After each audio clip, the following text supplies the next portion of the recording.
Jeff here from Grizzly Bear Fitness. How you doing? I'm Coach Jason from Rec Shop. What happened to your voice, dude? And lost today my we're going to voice. demonstrate the Split squat. woo. All right, so I like to teach the split squat a little bit differently than how it is normally taught. I like to position people against the wall, and I like to have them start from the ground up instead of from the top down. Okay, so you want to get into this 90-90 position.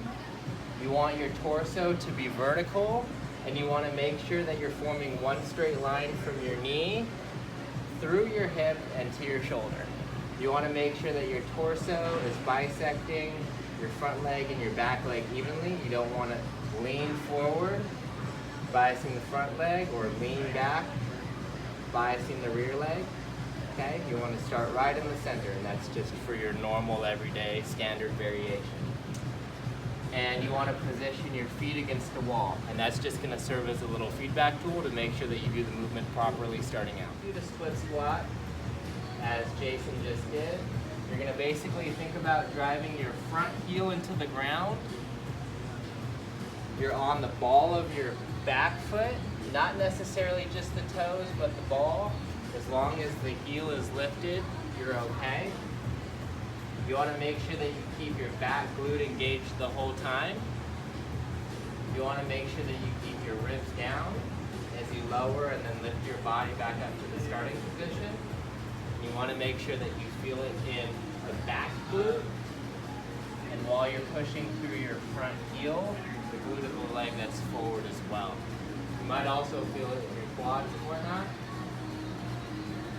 And that is the split squat. The split squat is a fairly complicated movement, and so there are a few things that you want to focus on not doing. We position you against the wall when you learn the technique to prevent a couple of things from happening. You do not want your knee to touch the wall. That's okay as a variation to the split squat, but when you're just learning it, we don't want that. Okay? You also don't want your head to touch the wall. So a lot of times when the legs are weak, you'll compensate by doing something really weird and awkward like that. And you don't want to be the guy hitting your head against the wall. It's not cool. Also, you want to make sure that you're not walking on a tightrope. So in your starting position, you don't want your front and your back leg to be too close together. You want to make sure that they're positioned so that you have a wide enough base to do the movement and not feel wobbly. So a lot of times that's hip width, so when you go down, you'll just make sure that your hip is apart, as is Jason there. And those are things to not do when you split squat.